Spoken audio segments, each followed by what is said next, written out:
Hello everyone, welcome to my show. This is Hari.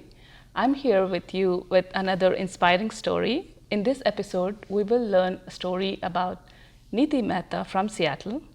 She is one of my best friends and she is working as a senior program manager at Expedia, and she recently found a nonprofit called Anurakti, and she is also a wonderful mom. Nidhi, welcome to the show. Thank you so much for the opportunity. I know we've been thinking to do this for a while, but finally this is our day. Yeah, finally the stars have aligned. Yes, so I would like to spend this time talking about your career and you being a mom, and of course your nonprofit and your social activities. Shoot. All right, let's see. How is Nidhi as a child? I have been tomboyish growing up. I have a younger brother, so the one big thing growing up back in India was that there was never a differentiation between me and my brother. So my father has always treated us equally. We got equal education. I'm the first engineer on the maternal or the paternal side. For the whole family? For the whole family. Wow. So yeah, I think it's because of my parents that I got the best of the education, even though we were from a lower middle class family, but he did his best, did 2 jobs at time just to send us to, convent schools. And so I owe everything to my dad. And so my childhood has been very, very happy. My mother never wanted me to work and help in the kitchen or anywhere. She just wanted me and my brother to focus on studies and be active. So that's what we did. That's very unusual for a typical Indian household. So you were lucky. Definitely. Yeah, and that definitely explains the leader that you are today for what you're doing today. So all thanks to your parents. Yeah, I think the biggest thing is that even though my relatives and friends and family back in India told my dad not to even send me out of town for my bachelor's, not to invest in a girl's yes, class, yeah, not to take risks. He still went ahead and did it, and I was the one single girl in a batch of 33 boys doing electronics, just 4 girls in that whole year. So yeah, I think I get my strength, and I'll say I get my strength, my leadership and everything Totally. with the experiences I got growing up. And look at you now. As a result of that, now today you have built your own community of strong women where you're helping other women in need, be it supporting or bringing awareness for breast cancer or Dance in Pink or the recent non-profit that you just found. We will talk about it. But I definitely want to touch on Dance in Pink, how it all started. I see a lot of videos, a lot of reminders from you on signing up for the event, and I'm sure it's been going on for several years. Right. Could you please tell us how it all started? So Dance in Pink, there's a story behind it. It's Sure. Dance in Pink is actually a awareness, a fitness movement, as I call it.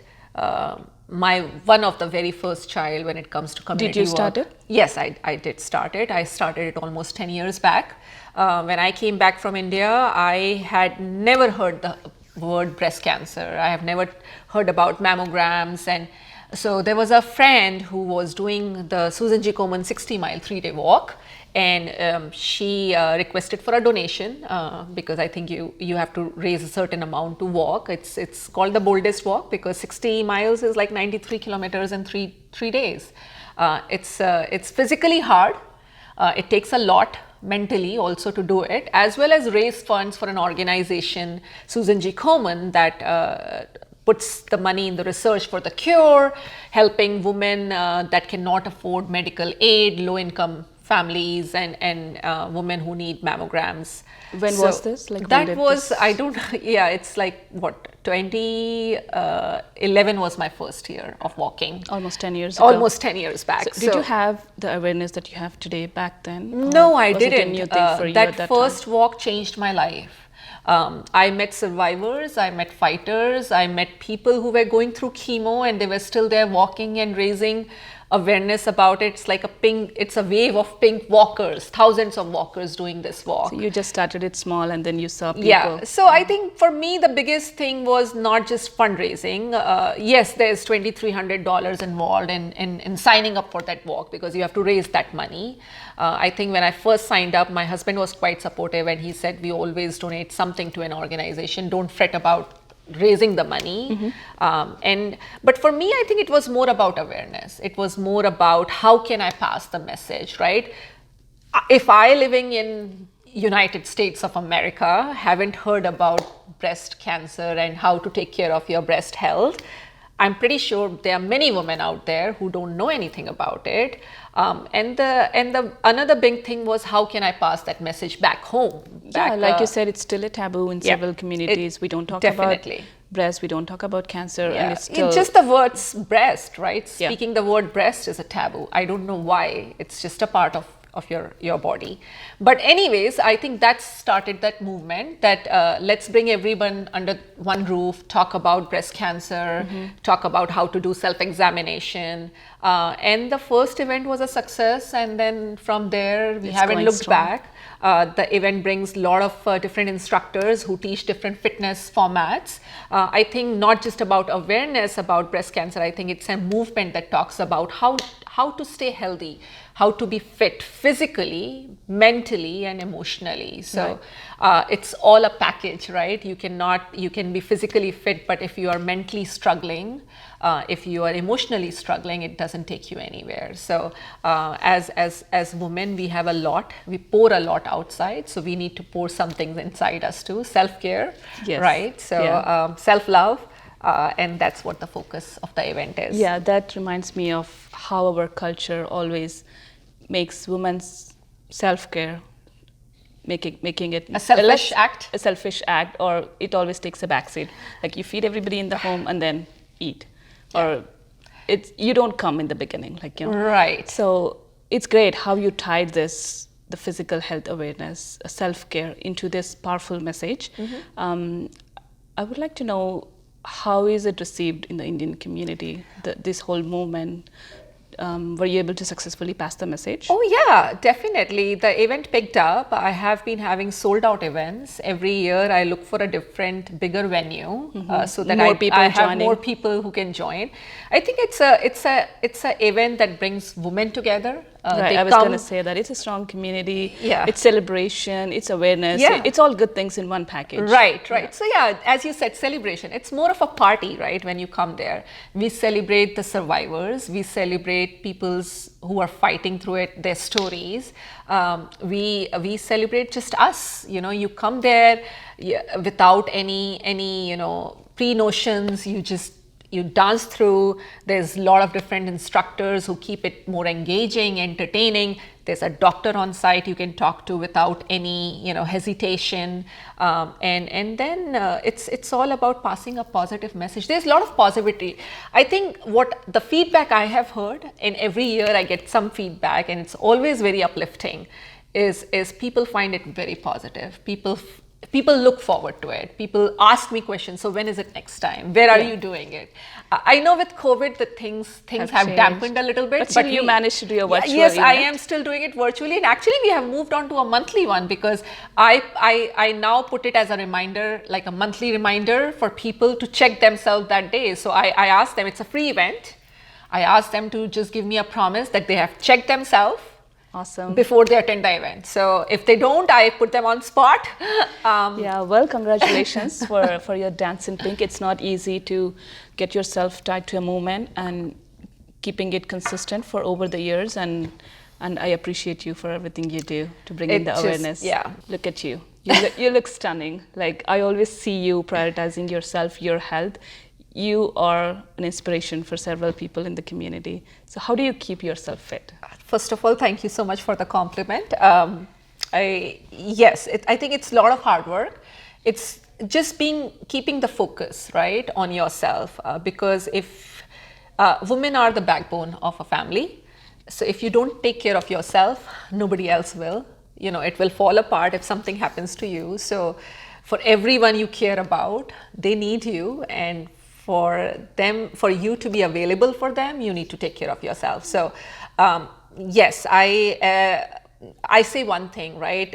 All of us, we put dentist appointments on the calendar. We have meeting invites. Like if you're working, you put your meeting invites on your calendar and you don't miss it because it's a very important meeting.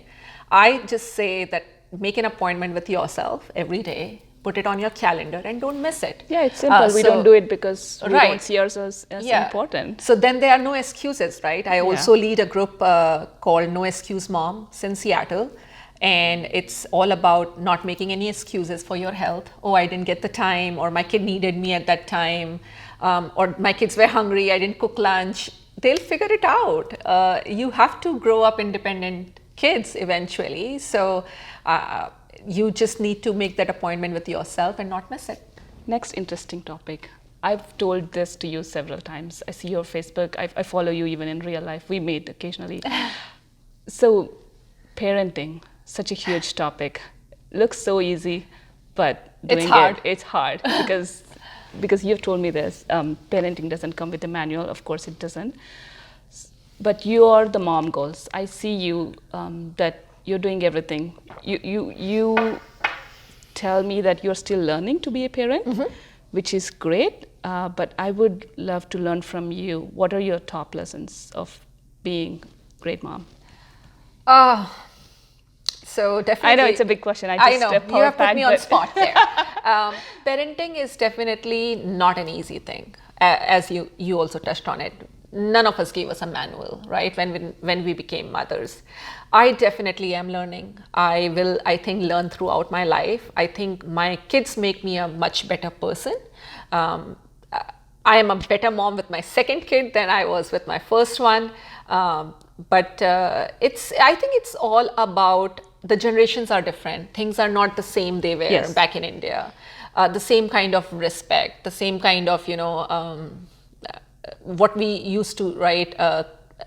It was like the society itself, right? That a kid has to behave a certain way. We are not back in India, we are here. The culture is different. The kids have the needs have changed. The kids' needs, the emotional needs, everything has changed. Everything has changed, and especially in last 1 year with COVID. Even before COVID, it's not just packing lunches anymore. Right, definitely. Right. So I think I have learned a lot with my firstborn. He's almost 18. Will be 18 in 3 months. So he definitely, I say Ayush, my elder one, made me a better mom for my second kid, because I'm a strong-willed woman. He's a strong-headed boy. Perfect combination. Yes. So I have two kids, totally different in spectrums, right? One is more creative, other one is more academically inclined. So I have learned, I think it's all about giving them the space, the freedom, and not putting unfair expectations, I would say. Right, every child comes with different skill sets. If I, they say, right, you cannot ask a fish to fly. So I think it's all about But that's also not very well explained in our culture, because it's the same parent. We do the same parenting for both the kids. Right. It's like you feed the same chawal to both the kids, same rice. But when it comes to emotional needs, it's totally different. It's totally different. But how do you find that skill set? Like, you just said like one kid is academically inclined, one kid is more into art. Like, at what age were you able to detect the differences? I think it's from the very beginning. My older son is very much into music. He writes his own songs. He sings his own song. And he has ADHD also. So he definitely, there needs to be a balance with him, because he can be a little impulsive. He can be a little anxious at times. So I think growing up, it was hard for us to accept certain things because he it's was still a not taboo, it's a following new the thing. he was not following the perfect matching checklist item of every other kid that we used to see around in our friend circle. But then he is what he is. He's unique. But one thing that I have learned is just let them be what they are. And then talk to your kids. I think I love it when my elder son shares every single thing about him.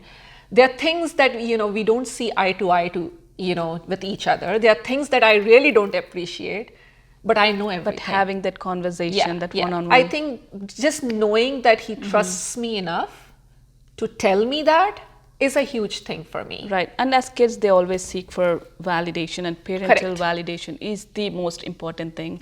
And knowing that we will be there with them no matter what they're going through at any phase of life, I think is the strongest support that we can do as a parent.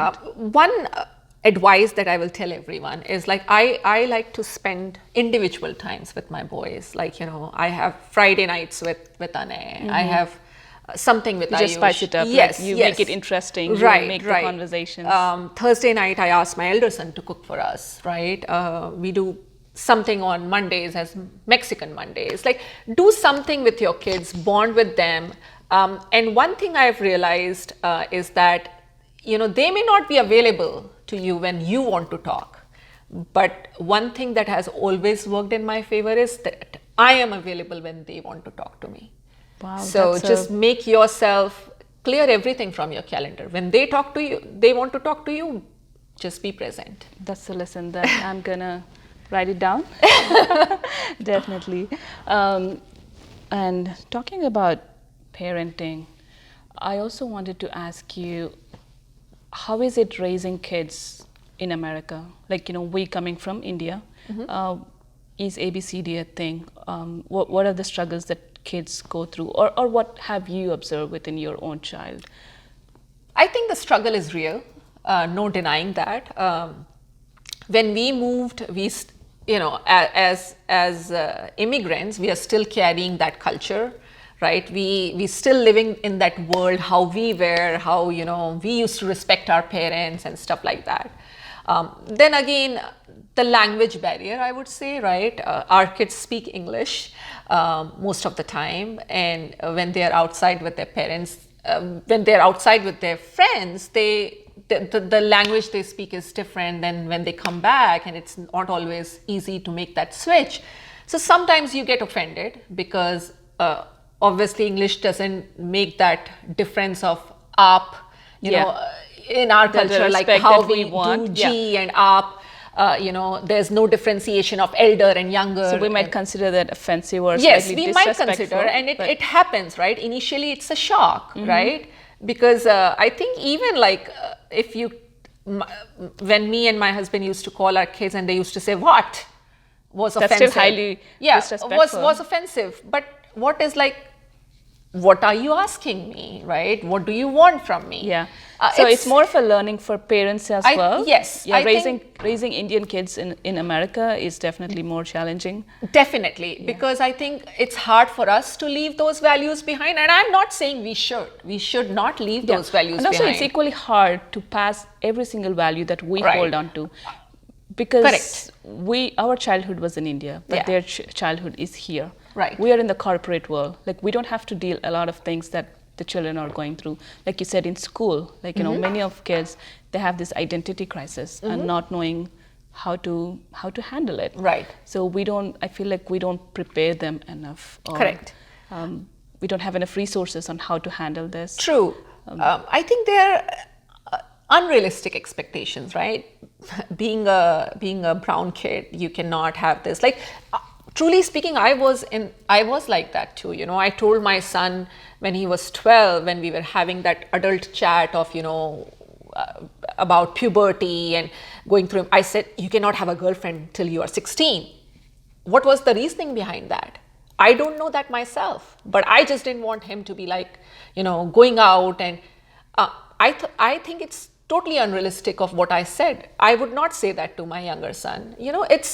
it's part Like of growing it's up. like you're growing It's part of with every growing up. child, They every will day. like people. They will like girls. They will, whatever. It's part of all growing up. And like you said, it all comes down to accepting the Yes. other person, what's important to them, Right. and helping them, guiding through, Yeah. not falling through these major pitfalls. Correct. We as parents think a lot. Oh, our son is not doing that, or he's not that perfect kid that we imagine him to be. I always say, thinking from their perspective, we are not the perfect parents either, because all parents have different rules, different way of dealing with their kids. They may be comparing us with others also. So it's all about making that balance and letting them live their life. Awesome. Yeah. That's a lot of powerful lessons. Thank you, Nidhi, for sharing everything. All right. So now that we have talked about parenting, another important question. Like, I see you doing great in parenting, and you are in a leadership role in Expedia, not just a job, but it's many more times harder being a leader in a corporate world. And also you're part of this community activities, like being socially active. These are all like difficult jobs. Like, how do you manage time to get everything done together, Nidhi? I don't know how I do that. Do you have like 60 hours a day or what? No, I don't. I wish. I wish. I think it's all about priorities. It's not easy. I wouldn't say it's easy. Nobody sees the things that happen in the background, but I love what I do. I think it's all about happiness, right? For me, I get happiness when I'm helping people around. I feel happy when I'm working with my team at Expedia, and I'm not creating workers, I'm creating leaders. So I like to empower people, and that gives me a lot of satisfaction. When it comes to parenting, I'm still learning, as I said. It's not easy, but if you put everything together, I do sleep a lot less than other people's, I would say, just to add more hours to my day. But what I will say is that I have loved doing each and everything. It brings me tremendous pleasure. The happiness I see on people when I touch their lives personally is what keeps me going. I have loved that. I have learned that from my dad. He has always taught us one big lesson of our life is to give back to the community. He's a very, very active man. Fitness, health-wise also, I've learned the biggest lessons of my life from him, as well as a man who is very socially active, loves to do things for others. So I think I'm just carrying his legacy, and I hope my kids absorb something from me. And Totally. Like they your take dad it has forward. been a biggest influence in your life, and Yes. so are you in your kids' life.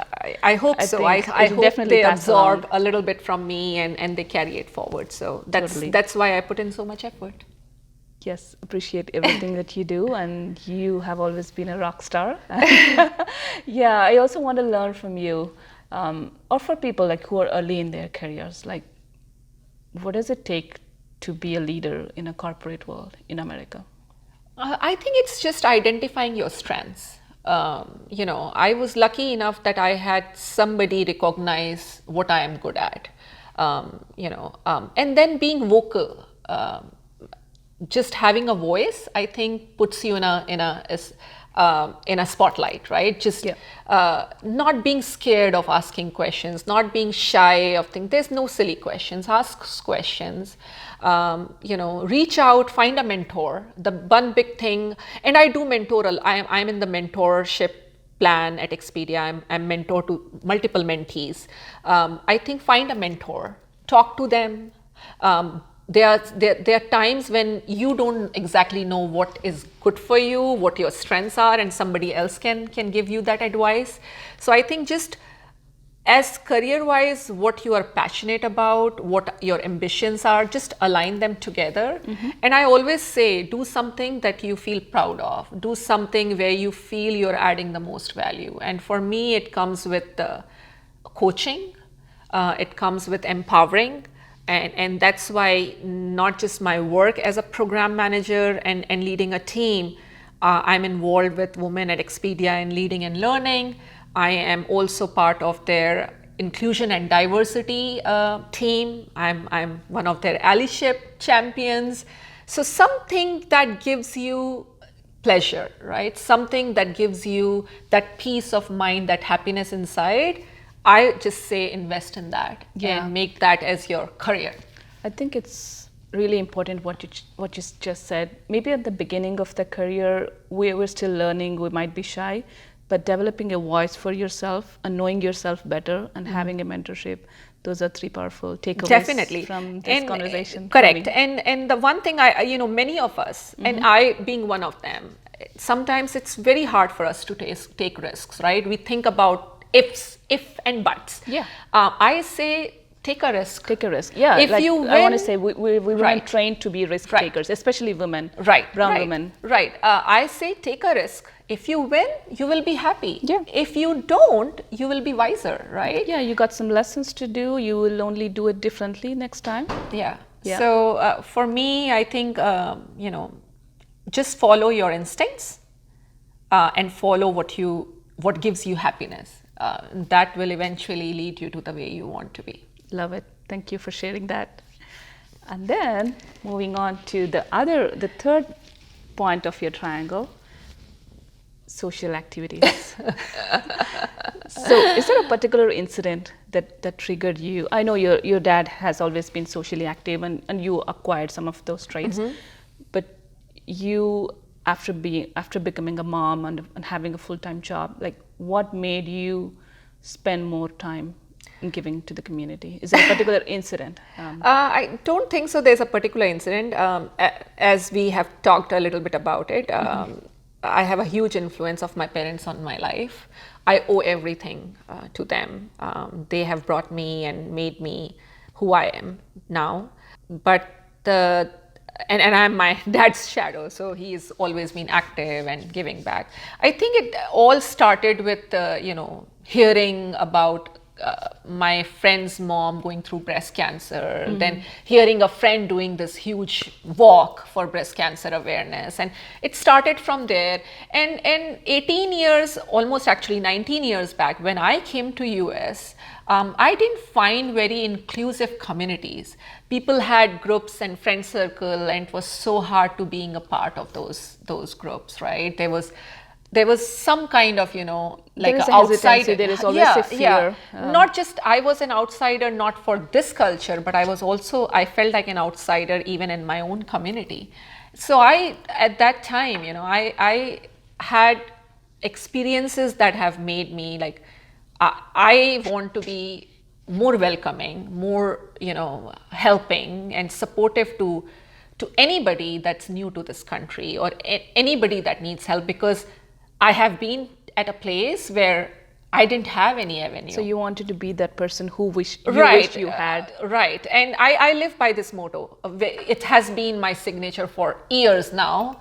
Be the change you want to see in the world. So for me, I'm just trying to be someone who nobody else was available for me when I came to this country. And I have gone through my own cycles of depression and loneliness and being homesick, and I still go through that. I think it's all about getting up again, looking how positive other things in this world are, and how positive impact you can make. Yeah. And that's where I wanted to invest my energies in.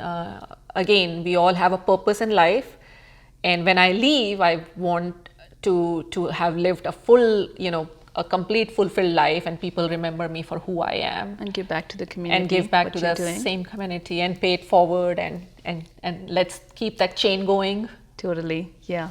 So Nidhi, you being very socially active, I expect there has to be some sort of peer pressure or comments or Judging? Judging, yes, that's the right word. So judgment coming along from our own community when you do things like this. Maybe not necessarily from the family, but from the community. So how do you handle that? कुछ तो लोग कहेंगे, लोगों का काम है कहना.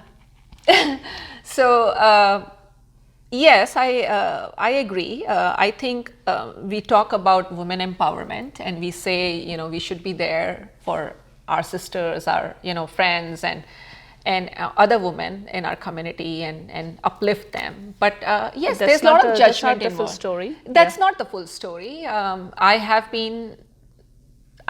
have heard all kind of things. People think that maybe I don't feed my kids because I'm so socially active out there. I do cook every day, love cooking. People who know me know that because I like to even give lunches and dinners out.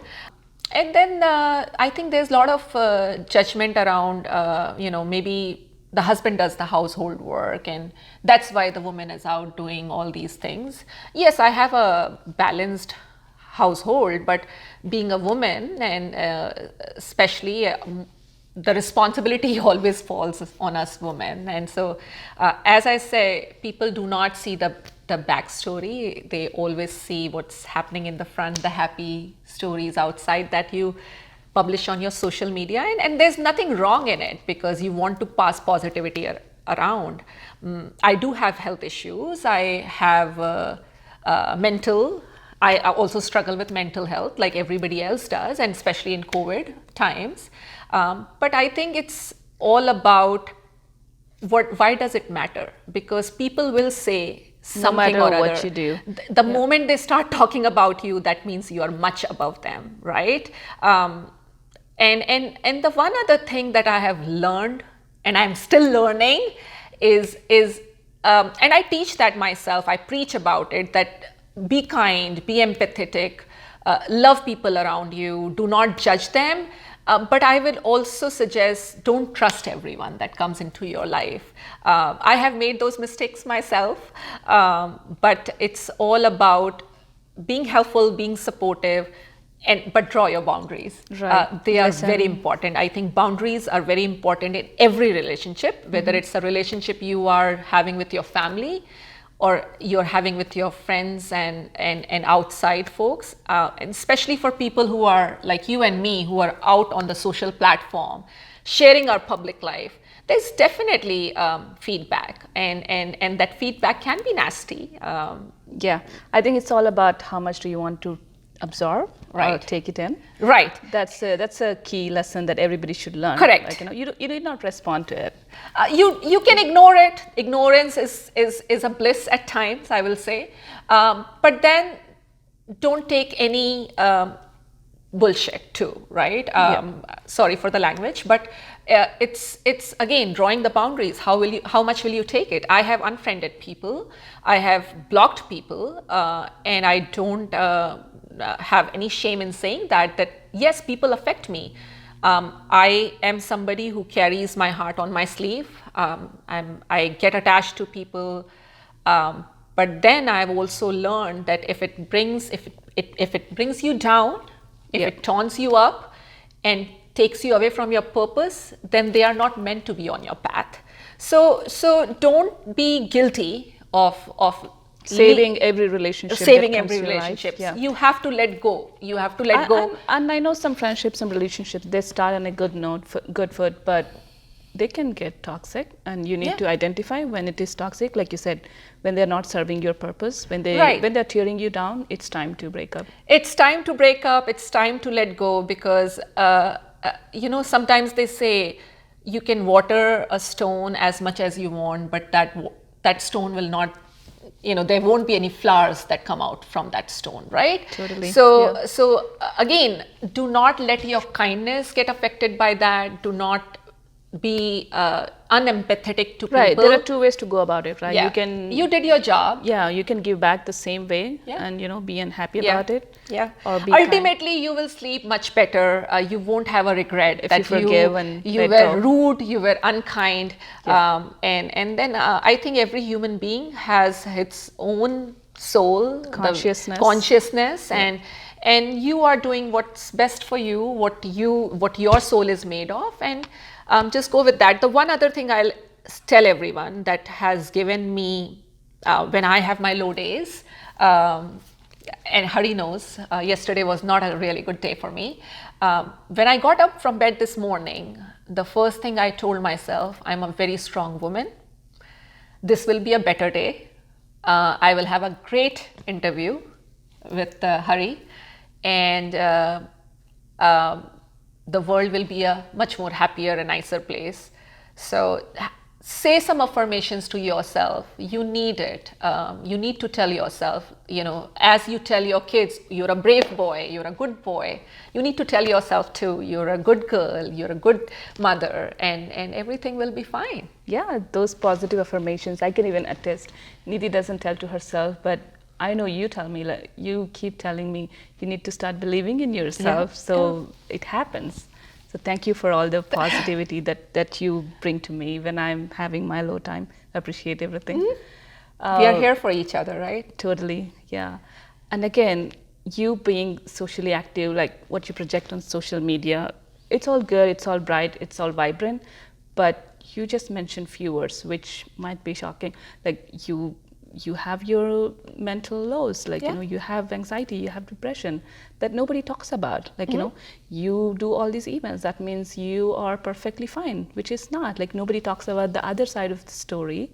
So what's your take on taking care of the mental health? Right. So I think it's the stigmas, right? The taboos. I don't know why people don't talk about it. No one of us. Oh yeah, we don't want to talk about anything negative, right? Negative. Anything negative, right? Because we want to create an impression that we are very perfect. happy, we are perfect. All the nice pictures that you see, family pictures, and but we all know to take that perfect family pictures, we have to like sit here, sit there. Like there's a lot of effort that goes behind it, and nobody talks about the background or shows about it. Yeah, I think our strength lies in being pulled down and still getting up.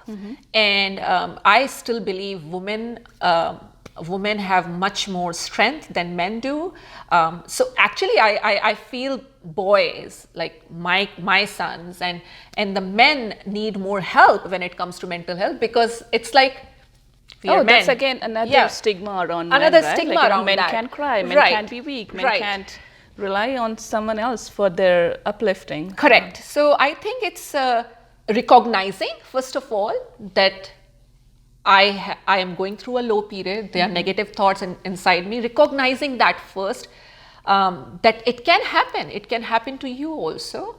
And then somehow addressing it on what I can do to feel better. Yeah, sometimes it's as simple as just listening. Listening, right? Just listen to yourself, without listen to your judgment. thoughts. Yeah. And as I said, the last day or two were not really great days for me. I took day off yesterday, and the reason the email I sent to my boss was, I'm taking a day off, sick day off for my mental health. And that's exactly what I did. I just sat through that. I let that negativity, I reflected on it. I didn't kind of push it away.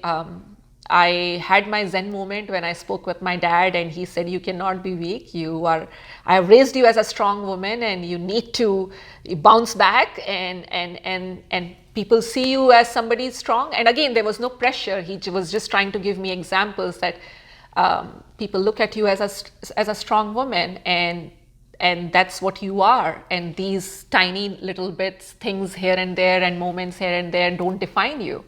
So let those negative thoughts not define you. Find some positivity. We are here for a purpose, and let this life be purposeful. Yeah. That's what I say. Thank you for being vulnerable and talking about all these difficult it's concepts. All part and package of me, right? So that's why I like to do these candid interviews from people like you, because we want to listen the other side of the story. Yeah. That was the whole purpose of me starting this. I don't want to talk about all the glamorous, glittery, jittery things that you already post on social media. Oh, you haven't seen me crying. Yes, so I do cry. It's all normal. Like, people can be successful and also have their low times, and it's all about how resilient you are, how you come back. Like your dad just uplifted you last night. Yes. Oh yeah. He has been a huge rock of strength. Yes. So we've been talking some serious topics. But I know everybody in Seattle sees Nidhi, watches Nidhi as this diva, the lady, the inspirational lady, like who loves to I enjoy hope her so. life. You are. So who loves to dress up and who projects all this positivity around people. So how do you? Who does your wardrobe? Do you have a person? Do you have a crew behind you? No, I don't. I don't have a group. I do, as you know, I have 2 boys, so I like to do all the pampering on myself. Always wanted a daughter, but anyways, now I have more to spend on me. And no, I love to do my own things. I do my own makeup. I do pamper myself once in a while with my hair. Neelam is my hairstylist, if anybody wants to know. Oh, everybody knows Neelam in Seattle. But I love dressing up. It gives me happiness. I love to get the camera gives me a different kind of energy. I never. I'm very picky about what I wear and things. Like today, my son actually gave me this suggestion. It's wonderful. It's looking very good. I showed him ivory couch. two of the dresses, and he said, "Mom, go with this." So I do have help. I take advices from my husband and from my kids, but it's all me. I can say I have a good taste. Yeah, totally. Like I enjoy watching your pictures, and I love how you bring all the feminine energy into your life, and you're sprinkling your energy into everybody who follows you. So one thing I'll say, Hari, there's nothing in this world that I don't want to do. Awesome. That is very bold and inspiring. Yes. Yeah. So I want to do everything. There's no opportunity I want to leave. I love to dance. I love to sing. Everything and anything that you will put me, I will never say no. I'll say, let's just go ahead and do it. So I think I see the spirit. I see how many times you have uplifted me just in this interview. Like how many times things have gone wrong, and you're very open and you're just the best, Nidhi. Like I told you several times, but you are the mom goals for me. Like I look forward for many more years of our friendship. Thank you. Same here. As I said, everybody is unique. They bring a unique kind of inspiration because everybody inspires in different ways. I may be inspiring you in one way, but I draw some other inspiration from you, especially you being sitting here. Creating this channel where women can hear about our stories. So I think kudos. It takes effort. It takes planning and taking that time out. Again, being a full-time mom, full-time mother. Kudos. Thank you so much. Yeah. All right. So just the final topic, the most important topic. Let's talk about your recently found nonprofit. What is the vision behind it, and what are your goals? So Anurakti is again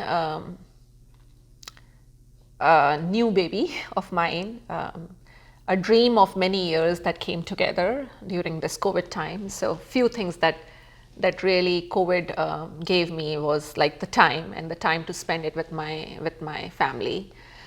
I have been doing, as we spoke a little bit about, Dance in Pink movement, which brings awareness about breast health as well as staying happy, healthy and fit, as well as raising funds, which I was donating to Susan G. Komen, that invests in research. Last year, I came across a couple of families which I was helping through a holiday gift basket thing. And I met the family. The mom was going through chemo. When I went to drop the gift baskets, I just realized there's a lot that needs to be taken care of. When the woman, as I said, they are the backbone of the whole family, is going through the treatments, there's a lot that happens in the house, right? Who is taking care of the kids, the childcare, the transportation, the food. My goal with Anurakti is that we touch as many families personally as we can, because anybody can donate and support. I think it's being present for them. especially here where we have very less family around us. Yes, we have great friends, but just being present to help them with any transportation needs, meal deliveries, taking care of the food stuff so the husband doesn't or the other family members don't have to fret about it, right, while they are taking care of things emotionally for the person going through this treatment. So, touching local lives, touching families with love, care, and helping them through this journey, which is a very hard one. I have met people going through the treatment. I have met people who have lost their loved ones to cancer, and Anurakti's goal is to be just there for them. Just be there. Yeah, just be there for them, in any way possible. That's amazing. That's very inspiring, and kudos to you for starting this. And I wish you really all the best for this initiative. Thank you. This is not the first time. Like, you have been supporting people, who were taking the treatment, and you have already touched several lives. You have directly impacted them. You have directly helped them. You've been there through their low times. So how has that impacted you? I think it has given me a purpose. So it's the same message, reinforcing to yourself. Like, this is what you want to do. Yes, this is my calling. I love, I love just being there for someone. I have been, burned out too by things. A friend was just recently telling me, you get so, you are so sensitive and you start like crying. Everything affects you internally, right? Yes, And why do you want to do this? Like, why do you want to be only involved with people going through these treatments when it's an emotional roller coaster of sometimes itself? People might think it's all the negativity that you put on yourself. Right, that you put on yourself, and how will it affect you? And my message is, yes, it will affect me, but the joy and the happiness that the other person will receive on the other end, because I have seen the tears of happiness when I was standing outside that door delivering gifts to that family where the mother, and I haven't checked on the mother yet, but when the husband made that request, he said this might be the last Christmas we are celebrating together. And when I and my husband were on the door delivering those gifts, and the tears of happiness that were falling from her eyes, I can redo this again and again and again. That's what every second that you put into this mission. Wow, that gave me goosebumps. Being there for families, being that front line and able to directly support them. I just want to make that direct impact now. I think I have, in last 10 years, I have helped multiple organizations. I have been part of multiple organizations, non-profits, and I have done my part for them. I have really gone above and beyond in doing things for them. But I realized that when you have a particular vision nobody else can implement it. I'll just say, like, every day, even if it's 5 minutes, rest, relax, reflect, and then move on. Decide what the next step is for you. So if whatever your calling is, and whatever way you can give your soul the peace, your heart the happiness, just do it. Awesome. That's a lot of discipline right there. I mean, you just said it in 3 different sentences, but doing it every day takes a lot of discipline and awareness. Yep. Which you have, and many of us don't still have. But thank you so much, Nidhi, for being vulnerable, for being candid, and for sharing all your years of wisdom with us today. Thank you. And my only last message would be, I'm here to help. People have trusted me with their darkest of secrets and their deepest of problems, and I have helped them the best I can because I have learned through experiences, and I'm happy to help. Nothing will go out anywhere from me. It's very inspiring. Thank you. Thank you. Thank you.